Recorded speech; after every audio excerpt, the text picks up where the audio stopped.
doa kita secara pribadi masing-masing bahwa kita sangat mengharapkan seperti itu. Ya, iya. Jadi ini bukan sebuah statement ya, memang itu, yakin ya, gitu loh. Iya, memang itu tujuan saya juga sebenarnya ke sana. Hmm. Cuman mungkin dalam menjawab pertanyaan tadi publik, ya kita tidak bisa ya, yes, tidak bisa untuk seperti itu. Tapi harapan kita semuanya yaitu yes.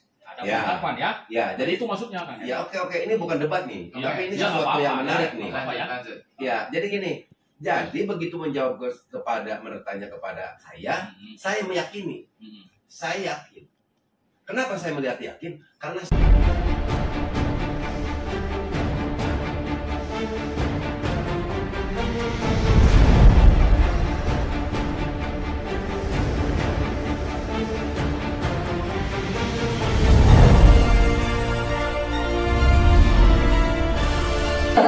Assalamualaikum warahmatullahi wabarakatuh. Waalaikumsalam warahmatullahi wabarakatuh. Hari ini tepatnya di samping Polda Jabar di Bandung bersama YouTuber viral Subang Heri Susanto dan YouTuber fenomena Subang Hijau. Biasa. Baik. Antara Subang Hijau dan Bang Heri Susanto mengawal kasus Subang sampai hari ini menginap kembali kayaknya romanya kita. Iya, seperti ini. Menginap kembali. Ya. Apakah hari ini pertanyaannya di sini itu akan menuai hasil atau tidak nih? Jangan-jangan kayak kemarin lagi misalkan. Zong lagi. Gimana menurut Bang Heri? Begini, silakan. Tapi kalau menurut pendapat saya kali ini pihak penyidik Polda Jabar akan mampu mengungkap ya. Tapi tentunya sesuai yang kita dengar sekarang ini, untuk sekarang ini memang ada 3 Bang kalau menurut saya. 3. Ada 3 hal. Oh, 3 hal. Ada 3 hal. Yang pertama yang paling menonjol yang tentunya saat ini dibicarakan dan kita pun semua berada di sini karena memang kasus Rajapati yang dikenal dengan kasus Subang. Atau ada juga yang bilang kasus Subang. Atau ada juga yang bilang kasus ibu dan anak ya. Oke, siap. Tetapi sampai saat ini pihak kepolisian Polda Jabar masih belum bisa untuk bagaimana bisa menetapkan tersangka kan di dalam kasus Subang. Tetapi dalam hal ini saya menganggap bahwa ini adalah salah satu bentuk kehati-hatian pihak penyidik Polda Jawa Barat ya. Karena apa? Karena menetapkan tersangka di sini menyangkut juga dengan hak asasi manusia ya. Salah-salah nanti malah bisa lebih patah Mas. Jadi bisa aja nanti menempuh pra-peradilan ya. Kan lebih bahaya itu kan, memalukan juga. Nah, dalam hal ini saya apresiasi dulu nih. Nah, akan tetapi saat ini pihak Polda Jabar gencar kembali memanggil beberapa saksi terperiksa dan kita mendengar bahwa materi terkait pemeriksaan saat ini sedang santer-santernya yaitu terkait persoalan sekolah dan yayasan. Ada juga yang mengatakan bahwa ada dugaan, ini dugaan loh ya, ada dugaan terkait TPPU. Ini juga sudah banyak ramai di berbagai macam media. Ada juga terkait persoalan data administratif yang diduga aspal. Nah, betul. jadi saya 3 nih. Yang pertama kasus Rajapati. Yang kedua mungkin yang ada dugaan kasus TPPU. Yang ketiga bisa dikatakan data yang bisa dikatakan fiktif gitu loh ya. Yang ramai sekarang seperti itu. Tapi untuk kali ini kalau mau menetapkan tersangka di dalam kasus Subang kan harus ada 2 alat bukti. TPPU juga begitu. Tetapi kalau untuk data yang dianggap fiktif, kalau saya melihat nih, karena kan saya juga sering mendengar keterangan dari Mr. Dedi misalkan, yang sering berbicara terkait hal-hal yang sifatnya fiktif-fiktif, karena dia kapasitasnya waktu itu sebagai mantan bendahara. Nah ini berarti keterangan saksi sudah ada nih. Nah lalu dengan data yang dia miliki, yang pernah saya lihat, sepertinya bukti suratnya juga sudah ada gitu loh. Jadi kalau untuk persoalan kasus uangnya saya rasa perlu pendalaman lagi. Untuk TPPU-nya ada atau tidak, dugaan ini juga perlu pendalaman lagi. Tetapi kalau untuk yang satu hal itu, kalau menurut saya sih, yang bisa dikatakan melihatnya dari luar loh. Kalau penyidik kan dia bisa melihat dari dalam. Saya meyakini untuk kali ini pihak penyidik ya akan mampu 1 di antara 3 itu untuk bagaimana dapat menetapkan tersangka di dalam kasus. Kalau benar adanya applause yang luar biasa dari netizen seluruh warga negara Indonesia untuk Polda Jabar. Bagaimana menurut Bang Jack? Baik, jadi begini. Aku memantau di dalam perkembangan kasus Subang. Nah, sekarang pemanggilan lagi prasaksi banyak sekali ya, Pak Yosef, Pak Dedi, dan juga Kang Danu, Yoris, mungkin yang lainnya lagi. Kalau aku melihat masalah pertanyaan publik, akankah ada pengungkapan hari ini ya? Kita kan sudah 2 kali, Jumat kemarin dan Jumat sekarang. Itu tanggapan saya, yang akan menetapkan adalah hanya polisi ya. Betul, yang menetapkan polisi, masa YouTuber. Ya, jadi gini, terkait dengan pertanyaan dari netizen, dari teman-teman kita seperti itu, ya kita tidak bisa menjawab sekarang. Ya, karena nanti begini Kang Heri. Ya, akan ada penetapan. Ternyata kayak kemarin, Jong ya. Nah, takutnya kan kita juga bisa disalahkan juga. Oh, kok udah yakin ada penetapan tersangka seperti itu, Kang Heri ya. Ini maaf nih ya. Kan? Ini nanti perlu dibahas, silakan aja. Ya. Ditakutkan, wah ini YouTuber pada pembohong semua nih. Kan gitu, Kang Heri. Kita harus tegas. Kalau misalkan sekarang ada sebuah pertanyaan gitu, ya kita tidak boleh untuk langsung akan ada penetapan, tidak boleh untuk seperti itu. Kita nanti tunggu aja hasil dari penyidik. Meskipun pemeriksaan mungkin sekarang lama ya, mungkin dari siang sekarang sampai pagi, nggak apa-apa, kita tunggu Kang Heri. Ya, keputusannya apapun kita tunggu aja gitu, Kang Heri. Oke. Ya, kita harus tegas seperti itu. Begini loh. Ini hal yang menarik menurut saya. Ini kan sesuatu perbedaan nih. Perbedaan kan bukan berarti untuk disatukan ya. Begitu juga kita melihat komentar banyak teman-teman ini netizen nih. Banyak sekali yang tentunya sesuai dengan apa yang lihatnya dari tayangan media ya, yang sering mewartakan terkait perkembangan kasus Subang. Apakah itu dari YouTuber Subang Hijau, dari YouTuber Bang Yahya Muhammad misalkan, atau YouTuber saya Heri Santo, ataupun YouTuber yang lainnya, yang saya tidak bisa sebutkan satu persatu ya, yang sering mewartakan terkait perkembangan kasus Subang. Tadi kan Bang Yahya menanyakan kepada saya, bagaimana menurut saya? Saya kan mengatakan bahwa saya memiliki keyakinan. Kenapa saya menjawab seperti itu? Karena didasari dengan fakta tentunya. Begini ya, contoh. Kita kan pernah mendengar sebuah clue yang disampaikan oleh Ibu Sumarni selaku Kapolres Subang, bahwa pelaku ini diduga adalah orang yang saling mengenal. Kenapa ada bahasa diduga? Karena ini sesuatu yang belum pasti. Ini dugaan kan, diduga. Tentunya berdasarkan kajian dan fakta yang dilakukan, apakah olah TKP awal setelah kejadian, maupun misalkan tentang data saintifik yang dimiliki oleh pihak kepolisian, dalam hal itu Kapolres Subang waktu itu ya, karena memang waktu itu lagi disidik oleh pihak Polres Subang. Makanya bukan tanpa alasan tentunya Kapolres Subang mengatakan hal seperti itu. Itu yang pertama.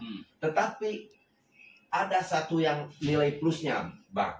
Karena itu disampaikan oleh seorang Kapolres yang tentunya memiliki kapasitas, institusi yang memiliki kewenangan untuk bisa menyampaikan hal itu. Karena waktu itu prosesnya masih di Polres Subang. Tapi konteksnya kan sekarang sudah di Polda Jawa Barat ya. Tetapi jangankan disampaikan oleh Polres Subang, misalkan kita sering mendengar apa yang disampaikan oleh Kabid Humas, bahwa saat ini pihak kepolisian itu sudah memiliki data. Nama-nama yang diduga. Kan ada bahasa yang diduga. Jadi apa salahnya kita juga memberikan pandangan sesuai dengan analisa kita, bahwa dugaan itu akan ada seperti ini. Anggap aja ini sebuah doa gitu loh. Doa kita secara pribadi masing-masing, bahwa kita sangat mengharapkan seperti itu. Jadi ini bukan sebuah statement memang itu, yakin gitu loh. Memang itu tujuan saya juga sebenarnya ke sana. Cuman mungkin dalam menjawab pertanyaan tadi publik, ya kita tidak bisa tidak bisa untuk seperti itu. Tapi harapan kita semuanya yaitu ada penetapan jadi itu maksudnya Kang. Oke, ini bukan debat nih. Tapi ini sesuatu yang menarik nih. Jadi gini. Jadi begitu bertanya kepada saya meyakini. Saya yakin. Kenapa saya melihat yakin? Karena saya melihat keseriusan nih penyidik Polda sekarang. Penyidik. Itu sangat luar biasa sekali. Bayangkan saya melihat hari Jumat aja. Hari Jumat masuk di setelah sholat Jumat. Ya. Istirahat, memang waktunya istirahat sholat. Tetapi setelah di jam 7 ke sana, itu penyidik juga lebih memaksimalkan waktu. Betul. Tanpa tidur. Kebayang sama kita. Jadi saya melihat keseriusan penyidik yang ada di Polda Jawa Barat saat ini, saya memiliki keyakinan. Saat ini seperti yang dulu gimana? Serius lah. Ya. Yang dulu bukan tidak serius. Ya, tidak serius. Ada bahasa saat ini kan. Ya. Tapi kurang dalam gitu loh. Oke. Silakan. Baik, begini. Iya. Ada 3 hal yang tadi yang mesti kita bahas lebar sebenarnya. Betul. Pertama adalah terkait pembunuhannya. Iya. Yang kedua adalah penyalahgunaan kekuasaan data, ya kan, legalitas dan sebagainya. Kemudian yang ketiga adalah TPPU. Apa yang kemudian yang Bang Heri kemudian menduga ini dasarnya apa ini? Dasarnya kan kita begini, kita kan semua tahu nih ya. Ini kita berbicara terkait alat bukti dulu ya. KUHP 184 mengatakan alat bukti yang sah itu adalah 1 keterangan saksi, 2 keterangan ahli, 3 petunjuk, 4 surat, 5 keterangan terdakwa. Nah, di dalam kasus Subang kita sering mendengar ini disampaikan oleh pihak penyidik, ya intinya oleh pihak Polda Jabar nih, wabil khusus Kabid Humas ya, bahwa di dalam kasus Subang tidak butuh pengakuan. Apabila polisi menemukan 2 alat bukti, yang tentunya 2 alat bukti di sini harus ada sinkronisasi ya, kesesuaian antara alat bukti yang satu dengan alat bukti yang lainnya, kan seperti itu. Ini akan saya lebih perjelas biar tidak salah paham, boleh ya? Boleh. Jadi begini, saya tidak berbicara kepada keterangan saksi saja.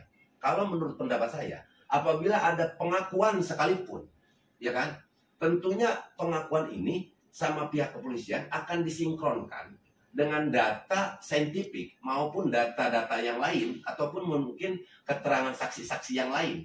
Apakah ada kesesuaian antara orang yang mengaku bahwa misalkan ada yang mengaku nih, ada kesesuaian atau tidak gitu loh.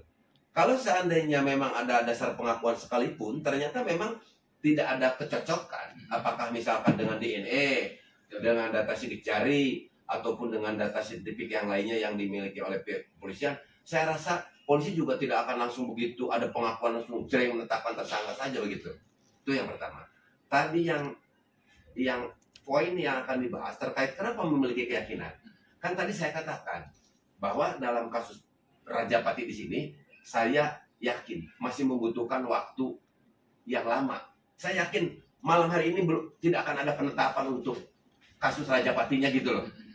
Terus untuk kasus misalkan ada yang berbicara ini ada dugaan TPPU, saya yakin tidak akan malam hari ini juga. Karena ini perlu proses. Kita harus memberikan ruang waktu kepada pihak penyidik untuk bagaimana bisa melakukan pendalaman yang betul-betul supaya nantinya tidak salah dalam penetapan. Tetapi kalau untuk persoalan hal tadi ada dugaan yang bisa dikatakan fiktif. Nah, saya kan kenal Bang Yahya juga kenal Pak Dedi.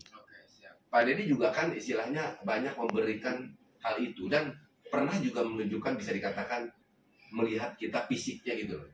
Jadi apabila dikaitkan dengan 2 alat bukti, ini berbicara terkait keterangan saksi. Lalu dikaitkan juga dengan bukti surat misalkan. Jadi saya berpikir untuk hal ini mah nih sepertinya sudah ada kesesuaian gitu. Walaupun memang dalam hal ini pihak penyidik perlu pendalaman lagi. Intinya kan mereka yang memiliki kewenangan. Ini hanya dugaan saya. Siap. Dugaan ini kemudian berkembang pesat di netizen bahwa yang kedua tadi adalah barangkali pihak penyidik lebih mendalami misalkan dana bos dan dana lain-lain yang masuk di dalam yayasan atau sekolah tersebut, apakah ada ketersesuaian akhirnya di lapangan, di lapangan antara pencairan dengan jumlah siswanya misalkan kira-kira gitu. Ketika dikatakan fiktif berarti jumlah dana yang diturunkan adalah melebihi dari jumlah siswa, kira-kira begitu. Apakah ini ada ketersesuaian? Nah, ini kan harus didalami oleh pihak kepolisian. Nah, Bang Heri dan Bang Cek di lapangan, apakah menemukan data-data itu? Begini, saya kan memiliki narasumber. Narasumber ini yang kita tahu juga sebagai salah satu saksi. Sebut saja kita Mr. D. Saya kan pernah memberikan pertanyaan yang menurut saya pertanyaan saya itu tajam. Yakin tidak ini ada dugaan yang dianggap itu bisa dikatakan fiktif? Beliau jawab fiktif. Berarti beginilah ya. Berarti by data lah ya. Ini by data. Tidak sesuai berarti. Iya, maksudnya mungkin Iya, saya akan bertanya. Ini menemukan nggak kejanggalan? Ini fiktif tidak? Kan saksi tersebut menjawab seperti itu di dalam channel saya juga ada. Nah, saya yakin Pak Dedi juga memberikan informasi seperti itu, walaupun memang banyak pertimbangan. Dia tahu ya, memiliki sebuah konsekuensi yang harus dipertanggungjawabkan. Dia tidak akan berbicara begitu kalau dia tidak memiliki data. Betul. Nah, oleh karena itu, saya meyakini bahwa berbicara terkait saksi, keterangan saksi, dan alat dan bukti surat lah ya. Di sini sudah ada kesesuaian, walaupun memang itu perlu dilakukan pendalaman lagi. Tapi kan yang melakukan pendalaman itu pihak kepolisian. Tapi saya melihat secara kasat mata gitu loh. Dengan ada dua hal itu saja, saya sudah meyakini ini kecuali dengan yang 2 poin loh ya. Untuk TPPU dan kasus Rajapatinya, saya tidak bisa melihat dari luar seperti itu. Saya masih labur untuk hal itu. Intinya masih perlu waktu, perlu ruang gitu loh. Tapi mungkin ini polisi menggali dari sini, Kang Eri. Gimana? Menggali dari TPPU lah dugaannya, dari yayasan lah. Ya nanti mungkin ketemu masalahnya apa sebenarnya sehingga terjadi pembunuhan kan? Iya. Motif ya. Iya. Ya misalkan kan kayak begini mungkin ya. Betul sekali apa yang dikatakan oleh Bang Jack. Untuk hal ini saya setuju nih. Misalkan begini ya. Misalkan menemukan data yang fiktif. Kalau yang ada data yang fiktif, misalkan contoh Bang Jack, saya membutuhkan tanda tangan Bang Jack nih. Nah, sementara saya kan tidak bisa ditandatangani misalkan oleh Bang Jack, karena saya ada persoalan, saya lagi musuhan nih, karena Bang Jack pinjam duit sama saya kan dikasih, ya kan, gila lu aja, gua kemarin pinjam kagak dikasih, gak ada gua mah misalkan. Nah, tapi kan di sisi lain, saya butuh tanda tangan Bang Jack. Bisa aja kan tanda tangan Bang Jack, apa gua ambil aja. Nah, berarti dari situ polisi nanti pihak penyidik akan menemukan, oh ini ada sesuatu yang dilakukan, kejanggalan yang dilakukan oleh saya misalkan. Ya akhirnya dari situ kan apakah ini sifatnya insidental, apakah ini memang misalkan sifatnya sudah menjadi kebiasaan, karena kalau yang namanya sudah berkali-kali dilakukan, itu namanya sudah masuk ke dalam kategori pekerjaan loh. Beda ya. Kalau 1 kali dan beberapa kali gitu. Boleh kalau 1 kali mah kita bisa bela diri, saya mah karena butuh gitu. Misalkan kita melakukan sebuah tindakan, bisa dikatakan tindakan itu pidana ya misalkan. Tapi misalkan gadein mobil orang, tapi istri kita misalkan di rumah lagi butuh sesuatu. Oke, kalau misalkan 1 kali mah masih sedikit masuk lah ya, walaupun memang itu tetap kan unsur pidananya ada. Tapi alasan kita memang sedikit masuk karena memang kondisinya lah memang terpaksa gitu loh. Tapi apabila pihak kepolisian menemukan data digital kita berkali-kali melakukan hal seperti itu masuknya sudah kategori pekerjaan. Gitulah Bang ya. Ini jam berapa? Iya. Sama satu. Udah habis? Iya. Oke. Ini sangat ramai sekali. Luar biasa ya. Nanti kita di podcast aja di dekat mobil itu. Terima kasih semuanya, Bang Heri dan Bang Jack dan seluruh warga negara Indonesia yang selalu mengawal dengan setia. Kita akhiri saja. Wassalamualaikum warahmatullahi wabarakatuh. Waalaikumsalam warahmatullahi wabarakatuh.